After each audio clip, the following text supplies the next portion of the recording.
If there's one thing I love, it's crunchy food. I love sesame seed breadsticks. I make them all the time because there's no place you can buy breadsticks this good.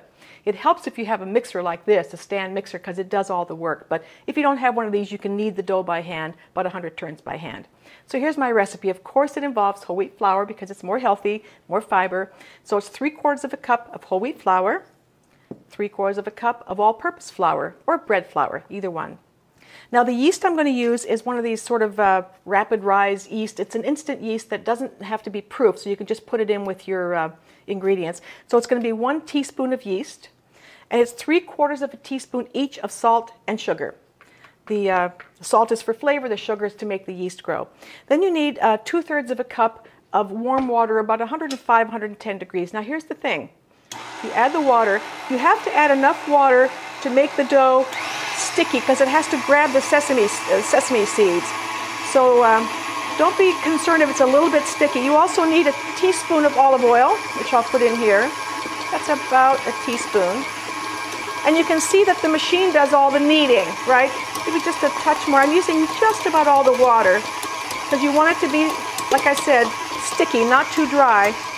A little harder to handle, but it has to be sticky, like I said, to grab the sesame seeds. So this machine is fantastic. I love my pistachio new mixer. But you can see it's slapping that dough around. It's almost ready, actually. It takes not more than a minute of this kind of kneading. And you can use the regular paddle because it's a small amount of dough. You don't have to use that kneading paddle, just the regular paddle. And as I said, if you don't have this machine, you just knead it by hand for about 100 turns until it kind of holds together like this. Yep, it looks good. We're ready to make some breadsticks.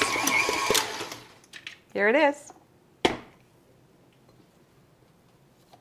A little bit sticky, but perfect. I'll show you the next step coming up. Okay, it's time to make some breadsticks. And here's what you do. You take a cookie sheet like this, line it with parchment paper, which I've already done. You also need wax paper. And this is for putting the seeds in and coating the sticks with the seeds. So you lay down the wax paper, you take some sesame seeds. It doesn't even take a whole bag like this. So it takes about, I think, 1/3 of a cup of sesame seeds. You just kind of roll them, lay it along the length of how the breadsticks are going to go. And now we're going to start to roll the breadsticks. You do need a solid counter like this. If you don't have one, you'll have to use like a cookie sheet or something. So now, the dough is nice and sticky, as you can see, which is just how it needs to be. And you cut it into fourths because it's easier to make. You're going to make 12 breadsticks here, so you cut it into fourths. And I use one of these scrapers, I guess. If you don't have one, you can use a big knife, or even a paint scraper works for this. So you got to cut into fourths. Now each one you cut into 3, and you start to roll the breadsticks. And you'll see it is sticky, but it needs to be sticky. You can start rolling it like that in your hand, and then you just roll like this. And you try to make it even, because if you make it too uneven, it'll be too poofy. So that's pretty good. And you roll it you put it in the wax paper, and that's how you get the sesame seeds on there. And then you start to lay them down, and they're going to rise on this sheet.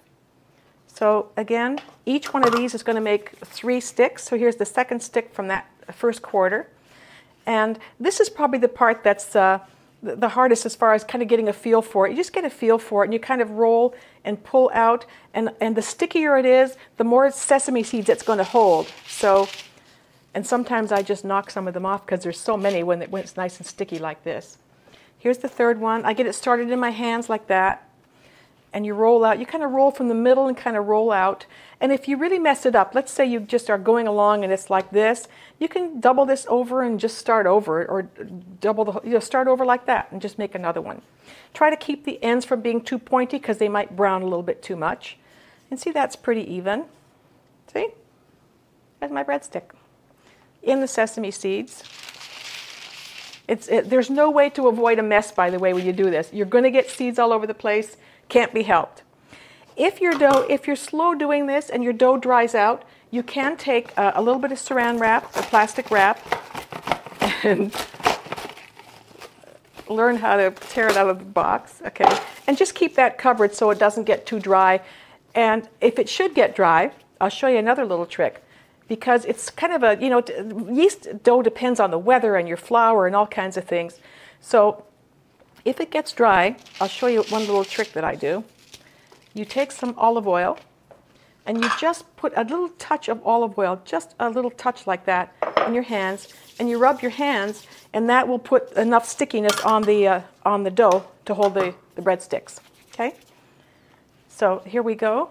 See, it's even easier this way. See, from the middle out to the edges. And this is the fun part I think kids might enjoy. You kind of roll it around like that in the seeds. So I'm going to continue and make 12 breadsticks, and I'll be back to show you the next step in just a minute. Here's the last one. Now, what you're going to do is make them rise until they're about double in size. And the best thing to do is to put it in a warm place. Maybe you have, I have a warming drawer, but I know everybody doesn't have that. You can even put it under a lamp. Like for instance, I have this kind of reading lamp, and I use this all the time for rising things. Just put it under a lamp, put it on, and let it sit for, start checking it at 30 to 45 minutes. And when they're double in size, they're going in the oven. So I'll be back in about 45 minutes. Okay, it's been about an hour. These are well doubled in size. Now it's time to bake them. I have preheated my oven to 325 degrees. You're going to put them in there for about 25 minutes, and then we're going to flip them over. So in the oven at 325 preheated, you set a timer for about 25 minutes, and back in 25.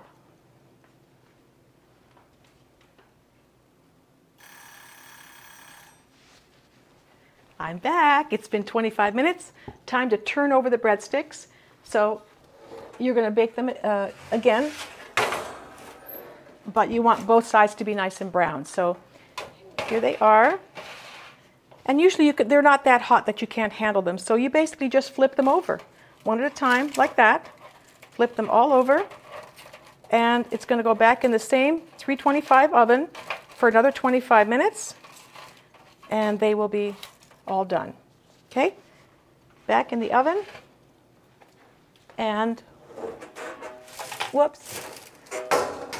So, okay, 25 more minutes on the timer. The one my sister gave me for Christmas. There it is, 25 minutes, and I'll be back in 25.